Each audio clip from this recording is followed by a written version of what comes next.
Item 8 is a public hearing. Notices have been published, posted, and mailed. Hold a public hearing, waive the first reading, and introduce an ordinance of the City of San Bruno amending and restating the development plan for Crystal Springs Terrace Apartments, and adopt a resolution approving a planned development permit and architectural review permit. Staff, please. We'll hear staff, please. I'll open it up to the public in a few minutes.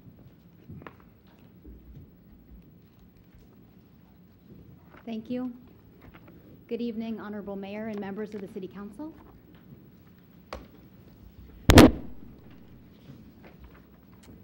The application before you is for changes to the Crystal Springs Terrace Apartments complex, which is located at 2000 Crystal Springs Road. I'm sure you're probably aware or familiar with the project, but I just wanted to give you a couple of highlights and orient you a little bit to the project site. The complex currently has 433 units, 628 parking spaces, a recreation building, a couple of swimming pools, significant site landscaping, and all of this is in a little over 12-acre site. It was constructed in 1972 with changes approved by the City Council and Planning Commission in 1974 and 1989. So now to orient you a little bit with this slide, the first red circle here is the existing recreation building that we'll be talking a little bit about. Moving down the slide towards the south is the existing main entrance that you're probably familiar with. And there's a small existing leasing building that is located there. I'm sorry, a leasing office that's in a former residential unit. The next circle is the location of the proposed parking lot, which is kind of in a pie shape there. And then down at the bottom of the site is an existing surface parking lot where the new recreation and leasing building is proposed. So the project right now has three major components that I'd like to go over with you. The first is a new recreation and leasing building. It's proposed in the corner of the existing surface parking lot that we were just looking at, down at the south end of the complex. The first floor is proposed to be a little over 3,000 square feet, with the second floor at about 2,300 for a total of 5,470 square feet. They propose to locate all of their leasing functions and recreation functions in one combined building. And so that's a major element of the project. That's a good advantage to the property owners. So it would include a fitness area, game room, and resident lounge, along with the leasing function. The architectural style of the building is really inspired by buildings that we would often find in natural areas or in the mountains. And this really complements the location at the southern city limits, which is really very park-like and heavily treed in that area. So the style of the building really would update the image of the complex and would really set the standard for any future changes that they may make to the site over the years. During the review process, the Architectural Review Committee had several comments which have been implemented into the style of the building. Notably, they've added additional architectural details on the ground floor. They've integrated the monument sign into the design of the building, and also decided to paint this building to match the rest of the buildings that are in the complex, to tie it in and to have that unity be stronger. That was a recommendation of the Architectural Review Committee. Near this new building, there would be new landscaping, which has been reviewed by staff and by the committee and well received, as well as a new trash enclosure, which would accommodate recycling and garbage in one structure, which would be designed to match the architecture of the building. The second major element of the project is the conversion of the existing recreation building into 4 new apartments. So the applicant would replace the exterior materials and paint it to match the rest of the buildings in the complex. And I did want to point out and discuss a little bit, since the applicant is proposing an increase in the density, it is appropriate to review in this case whether Ordinance 1284 applies to this project. So as the City Council is aware, Ordinance 1284 limits an increase in density in certain circumstances. So specifically, it states that density cannot be increased in residential districts. So as part of their submittal materials, the applicant has supplied a legal interpretation of Ordinance 1284, which is included as an attachment to your staff report. And that says that Crystal Springs is in a planned development district and not a residential district, and that those two things are distinct, and therefore Ordinance 1284 does not apply. Staff has reviewed their interpretation and finds their interpretation to be reasonable really on two different levels. First, on a technical or kind of legal level, because a planned development district is different than an R1 or an R2 zoning district. It was at the time the 1284 was passed, and it is today as well. So that's continued on. And then second, really in a practical sense, when Ordinance 1284 was passed, it was really in a reaction to sort of a fear that single-family neighborhoods would change and become higher density. It wasn't really in reaction to existing apartment complexes, which this one was, having a minor increase in density. So really from a practical point of view, staff does agree that 1284 doesn't really apply to this case, just on an everyday sort of logical basis. The final determination, however, on this issue does rest with the City Council. And so as the ordinance and resolutions that are before you tonight were prepared, that increase in density is included. So your approval of the project tonight would indicate your concurrence with that interpretation, that Ordinance 1284 does not apply to this project. So if I can move on to the third major element of the project, and that is a new parking lot that would serve the new residential units. It's proposed in an area of existing landscaping and would result in a small, approximately 1% reduction in landscaping on the site overall. It would result in 12 net new parking spaces. And so it's 11 parking spaces for 4 new units. So it actually slightly exceeds today's standard for multifamily units. And so it would be a very slight improvement to parking in the site overall. They are proposing to construct the new parking lot of pervious paving. So this is a positive aspect of the project in terms of environmental or green building goals that we have. The small existing leasing office would be converted back into a residential unit for which it's always been approved, but essentially the rest of the buildings on the site would remain unchanged. The City Council may recall that the owners removed some trees along Crystal Springs that was with the heritage tree permit. It was some time ago. So staff did just want to point out that the trees on the slope have been replanted, and there are a few that remain to be planted, but those are addressed in the conditions of approval here. They will not be double counted, and it will be fully planted, and those arrangements have been made. And so in regards to neighborhood outreach, staff notified neighbors prior to the Architectural Review Committee meeting, Planning Commission public hearing, and the City Council public hearing. We did receive comments from one resident of London Court who expressed a concern about the parking, but upon additional discussion at the Planning Commission meeting and with staff, she did seem satisfied with the parking that would be provided for this project, and we have not heard any additional concerns from her since that time. When the Planning Commission reviewed the project in August, they passed 2 resolutions recommending that the City Council approve the project. They did not have any additional changes or recommend any additional conditions of approval. So tonight there are 2 items for your consideration.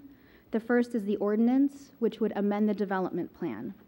And so in summary, that would increase the number of units by 4, add the new recreation and leasing building, decrease the landscaping slightly, and increase the number of parking spaces.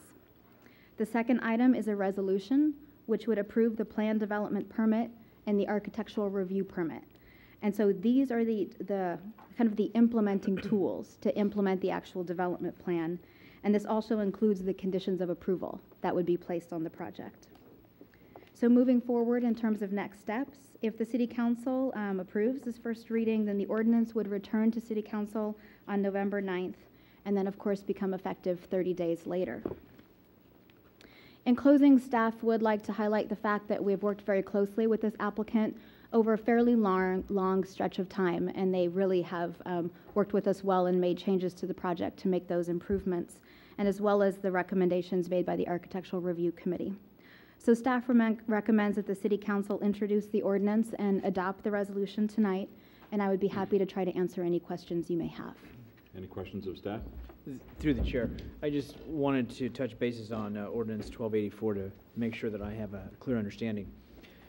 So if it was in a residential zone district, which this is not, for example, an apartment building came down and they built it back up, but they increased the units, it would increase the density, which then would activate Ordinance 1284 and would not be allowed. Correct. I'm going to go with If- the non-lawyer. If it was in a residential district, for instance, on Mills or anywhere Mills, yes. in that Good area, example. if it was in a residential district, yes, it would activate 1284. Since this is not a residential district, it would not activate 1284. That's correct. That's the way planned development districts work. I've been dealing with them for over 30 years. They're an anomaly almost. It's its own separate zoning district. You can put anything you want in a planned unit, well, a planned development district, as long as it's consistent with the general plan. One of the interesting things about Ordinance 1284 is that it amended and has the requirement for residential districts, but it never touches the general plan. It doesn't amend the general plan. If it did, then this would be, you'd probably be going to an election for this change in density, but it doesn't. It doesn't amend it, and this planned development district, as amended, or as you would amend it, is consistent with the general plan. So the opinion that the applicant's attorney gave, in my interpretation, is a correct one. I'd also point out that the McDonough-Holland attorneys from that firm also gave they were apparently have been involved in this project before by the prior city attorney, and they had given a similar opinion themselves. And I agree with it. 1284 does not have to be amended for this project. Thank you. Any other questions of staff? Through the chair. Mr. Ibarra? I like the look of the new rec building, and a lot of glass things, and I think it's in an appropriate place. I'm a little concerned about this conversion, though, and I'm gonna harp on the planning commission because they're always requesting all 4 elevations, and I'm having a hard time understanding what this building's really going to look like. It's my understanding, and I apologize for not seeing it, my understanding that it is sort of set into the hill, or it's got some retaining walls around it. It is, yes. So if I'm looking at this lower floor, that's 2 units at the lower floor, what are these windows looking at? Are they looking at retaining walls? I mean, or is it just one side that is, I mean, I've got 3 elevations here, and one elevation is really a 1-story. The west elevation has the upper floor only, and so the lower floor is underground. So I'm assuming there are 3 sides of this building that are open. We believe that's Open true. air. Why don't we ask if possible, why don't we ask the applicant when they're up here to better Okay. explain all 4 elevations that they're proposing? Yeah, because I mean, the original building really doesn't have any openings on it, so now we're putting openings in it, and you need windows. Okay. Any other questions? And if I could, just, there's no other entrances that are being affected. It's all the same entrances, and the parking lot is not off of Crystal Springs. It is a private road access.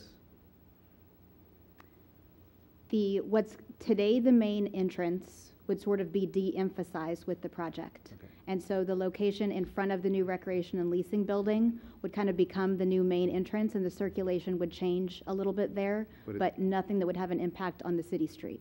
It's an existing entrance. It's an existing okay. entrance. And the access to the parking lot is from within the property, Yes, not off of Crystal Spring. correct. Okay, thank you. Sir. Michael?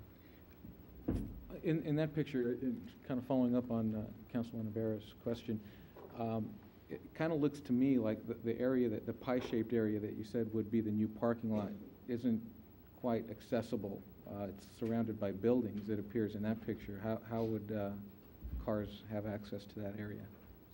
There's an internal driveway, and so the Okay. parking lot is designed to fit into that space I see, okay. with yeah, so there access is- from the inside of the okay, complex. Okay. My other question was regarding the picture that was on the front of the package. It shows the new building. Yeah, that one. Thank you. This new building is somewhat farther out into closer to Crystal Springs than the older buildings, and I believe that sign that's there is also new. And I'm wondering how that affects visibility up and down Crystal Springs as you pull out of that driveway. This issue has been reviewed very closely by engineering staff as well as planning staff. The way that the driveway is getting reconfigured, we actually find that it will be an improvement to site visibility. As you exit the complex now, you're coming out at an angle and look far over your right shoulder if you're leaving. Now the driveway will be realigned, so it won't be as far of an angle looking over your right shoulder. And actually, that's an important point and clarification. The color rendering that you have in front of you is more of an artist rendering. And the sign, as agreed upon by staff and by the applicant, would actually be pulled back, and so it wouldn't extend as far out towards the street. And so the other black and white materials that you have in your packet accurately show that, but unfortunately the color rendering does not. And so it is something that we discussed and verified in the field, staff as well as the applicant, to locate the appropriate location for that sign. There's also going to be some tree removal to improve site visibility at that corner and replanting. So all of the plants will be of a lower height and a driver will be able to see over them, which is not the case currently. So we believe that it will be an overall improvement to site visibility. Okay. And since you mentioned tree removal, it also looks like the new parking lot is going to go where there are some trees currently. And you mentioned replacing trees that were removed previously. You just mentioned some more tree removals and replacing them with shorter ones. Can you kind of just educate me on what the city's policy is on when we replace trees? Do they have to be of similar size, type? What is that policy? Yeah, there's two different situations here. The first is the trees that were removed with the heritage tree permit. And in general, that's a 2-for-1 replacement, but there's some specific technicalities that have to do with the size. And that's implemented by the Parks Division staff. When there's a development project such as this, generally what we do in planning is to have a reasonable replacement that is either the same if it's not a heritage tree, or using that double count if it is a heritage tree. So in this case, no trees are going to be double counted, so to speak, so they have to fully plant to meet their heritage tree requirement, and then they're going to be replacing trees that they're removing as part of the development proposal. So overall, there's going to be an increase of trees on the site. Okay, all right, thank you. Any other questions of staff? Irene? I have a quick question. Thank you. First of all, I do appreciate the green aspects of the design. It's great that we're incorporating those in our new developments. I was just having a concern, or is there a concern about pedestrian safety? I was looking at the color rendition and the girl is walking on the street there. Is there markings? Is there any concerns about people walking in that area with the traffic going in and out now? Or going in and out differently, or has that been looked at, or should we look at it? I mean, is there like sidewalk markings or? There is a change in pavement, and I think that's another thing that we could ask the applicant to address as well. But there's a change in pavement, and then there's curbs that separate the walkway from the parking spaces that are located there. Okay. And do we have any issues, or has it been reported of any issues of people leaving the Crystal Springs and going across to the park and having issues with traffic going up and down, or nobody does that? I was just wondering. I haven't heard of that, and it wasn't brought to my attention during the staff review process. Okay. Okay. Any other questions of staff? I'd like the applicant to come to the podium, please. We have some questions for you.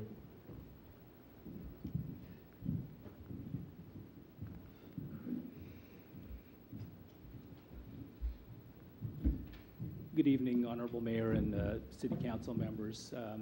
First of all, I'd like to express our thanks to planning staff. As Laura had mentioned, this has been probably a 2.5-year process for us, and we've had a lot of communication with planning staff, and particularly through Laura. So I did want to mention to the council that I think that the planning staff did a great job in processing this project for us, and some of it was not easy, but we got through it, and I think that we managed quite well, and I appreciate Laura's efforts in helping us get to this point tonight. I'd also like to introduce our team of people that are available to answer questions. Mr. Tom Birch, who's counsel for the owner, is available for questions with regards to his interpretation of 1284. And then Ken Dressel and Jim Porter, who are representing the owner, Gerson Baker, tonight. And then Omar Hernandez from my office, from the architectural office, is here. He developed the drawings for the project. My name is Andy Raimondo. I'm the architect for the project. In response to some of the questions that just came up, and I'll address Mr. Ibarra's questions first about the window openings and the conversion of the existing building. It does sit on a slope. Currently, the side of the building that faces the drive aisle is sort of the single-story element of the building, and then the grade slopes off pretty steeply as you move along the sides. The way that the units are configured, the new units that are going to be inside of this building, are such that the private or bathroom windows are on the back side of the building facing the drive aisle. So we'll have the fewest amount of window openings on that wall. It'll face the drive area, so that's an area where we don't want a lot of openings in the building. And then as you go to the downhill side of the building, this is where the common space of the living room areas are for the units. And so those will have the largest windows. Those will have views down the hill. And then the sides of the buildings also have windows into the bedrooms, and they're more open on either side. So the restricted side is the uphill side that faces the drive aisle. And those are basically, that's essentially a plumbing wall with where the bathroom and plumbing stacks go. With regards to the question about pedestrian safety in front of the building, the rendering is maybe a little bit confusing. Do we have in that packet an image of the plan view, Laura?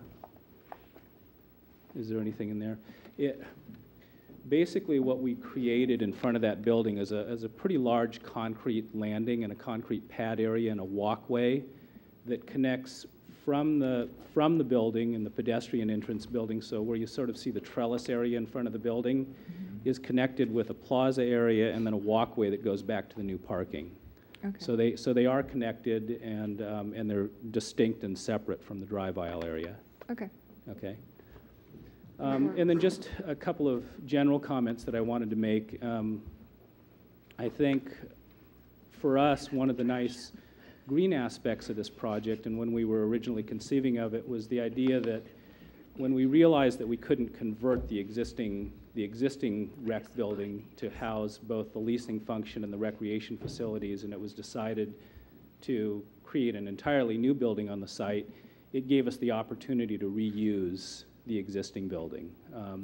We found that just in doing a quick study that we would have to do so much renovation on that building in order to house the sort of multiple functions that we wanted to put into it, that we would essentially be obliterating the building. We'd be knocking it to the ground and rebuilding it. The upper end of the site where you see this new building sitting is a very logical place to put the new function. It's adjacent to one of the two major driveway entrances. It's also up on a higher portion of the site, so we think that it has better visibility and sort of focal point identity. One of the comments that was made during our architectural review was the style of the building and the fact that it is pretty distinctly different than the residential buildings.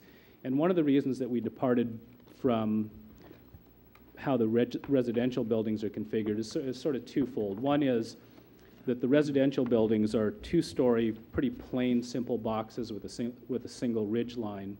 And when we imparted both the leasing function and the recreational functions into this building, because its use is so intense, it's a much larger building. And so if we were to create two-story walls all the way around the building and do a single ridge line, the building would seem much more massive. And so this was sort of our effort, the final rendition of this, to downsize the verticality of the building, create some interesting architectural features. We are using a paint scheme and materials on this building that will tie to and be consistent with the residential buildings, all the while the form is different. But we feel that the form should be different. It's a different function, and it's a focal point on the property. So it was a very intentional sort of a departure. In terms of the monument sign, we did, as Laura mentioned, we did go through quite a bit of on-site sort of renovation of that sign and the length of that sign. I think that in this rendering that you see, the final resolution was that we cut the length of the sign back about 5 feet. And we did look at the view angles coming in and out of the driveway to make sure that we weren't obstructing views, because this was sort of one of the things that was of primary importance when we were looking at it related to traffic. There were some other issues about traffic flow coming in and out of the driveway. So we looked at this quite extensively as far as view in and out of this driveway. The other thing that I can tell you is that that driveway throat opening was much smaller previously, and now I think we're up around 35 feet of driveway width at the opening. So we think that we have very good visibility, and certainly much better than what we had previously before we imparted the building onto this location. So we just believe overall this is a very nice enhancement to the property. It'll keep it sort of consistent with other product that's in the marketplace. It has very nice amenities, and it's going to provide, I think, a nice feature for the property and give the longevity of the project. It'll just make it a project that'll last longer and be more consistent. And I'm here to answer any other questions that you have. Any other questions of the applicant? All right, seeing none, we'll open the public hearing at this time. Would any members of the public like to address the council regarding this item?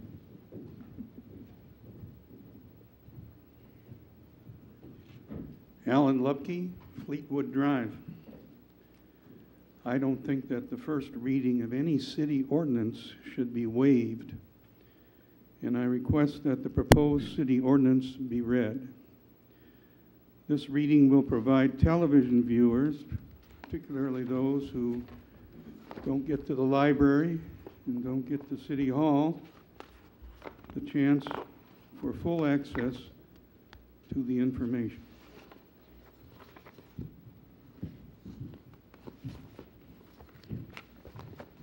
Good evening. My name is Maxine Driscoll, and I live on Piedmont Avenue.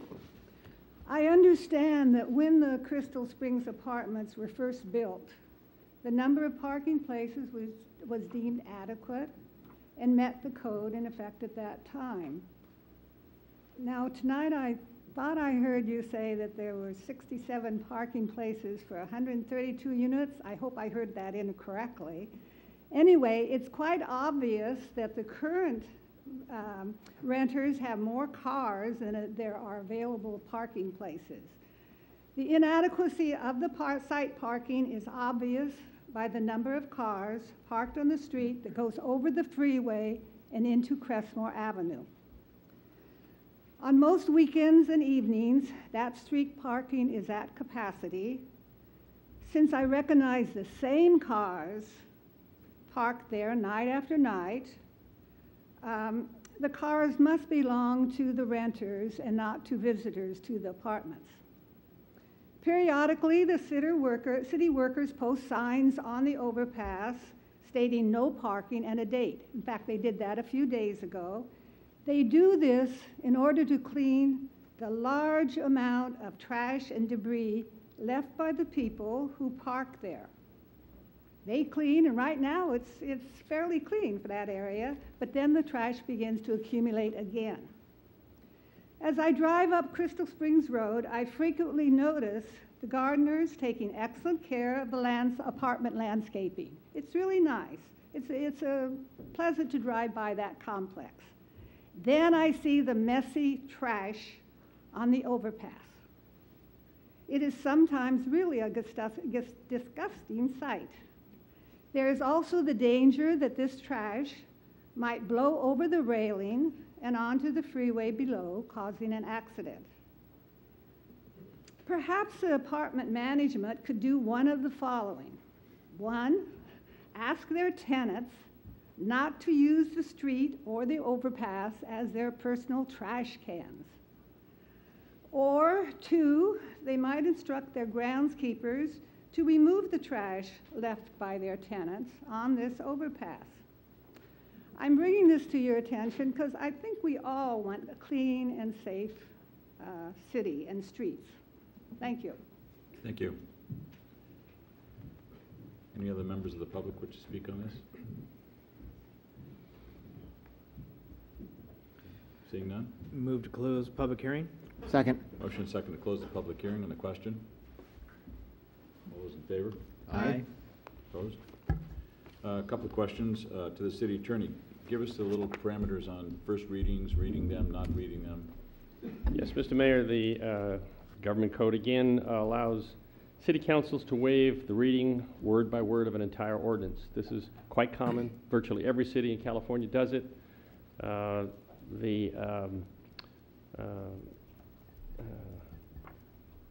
probably the most direct answer. It's done every time by virtually every city. I have, in all my experience, I've never seen a city council read through an entire ordinance. That ordinance is, it's in the agenda packet. If someone wanted to read the entire thing, probably the reason the law allows the waiving of the reading of the ordinance is that, it's followed a public hearing, it's followed a staff report, and the reading of the ordinance would probably be redundant. It's available online as well. All right, thank you. To community development regarding parking, can you address that? There was a little question on what was heard and what. So right now, there are 628 parking spaces on site, and the current parking ratio is 1.45 parking spaces per unit. When it was originally approved, there was a difference between the number of parking spaces per bedrooms and things like that, a little bit different than what our code allows today.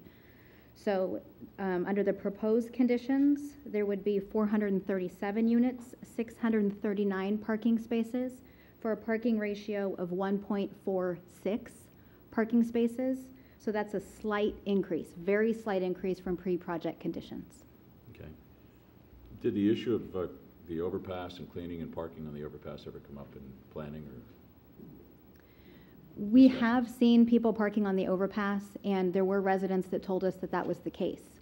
We did not receive any concerns prior to this in regards to trash on the overpass. Okay. Do you know of any issues, maybe Public Works can answer this, with street cleaning? Do we have any issues up there that are extraordinary?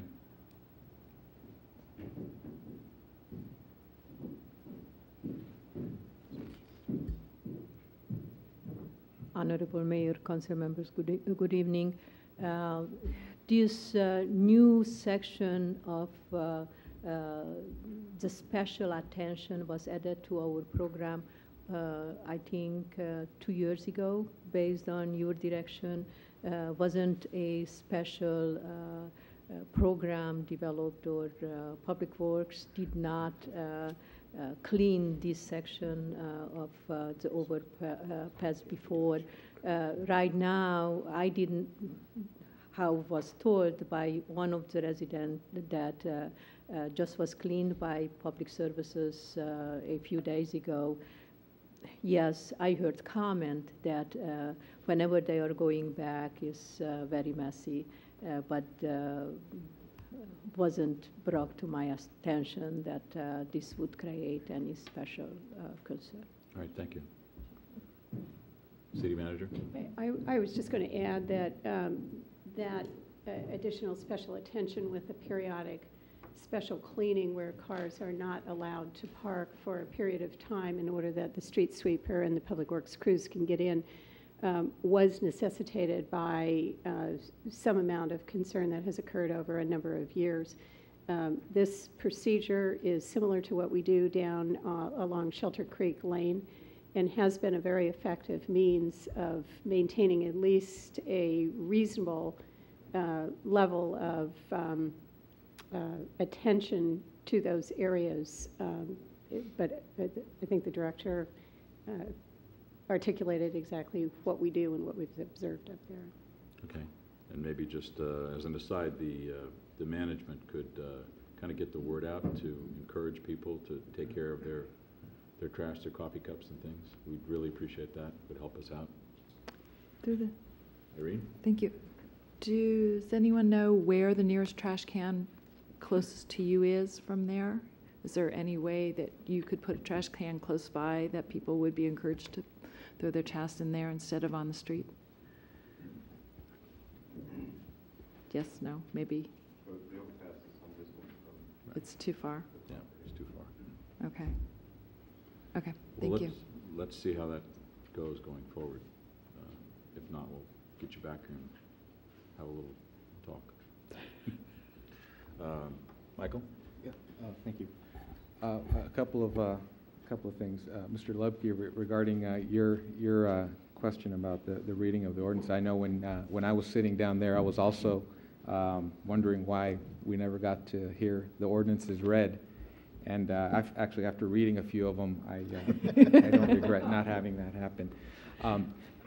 I would ask the city manager or the city clerk, if somebody is interested in reading an ordinance prior to one of our meetings, is that made available to the public?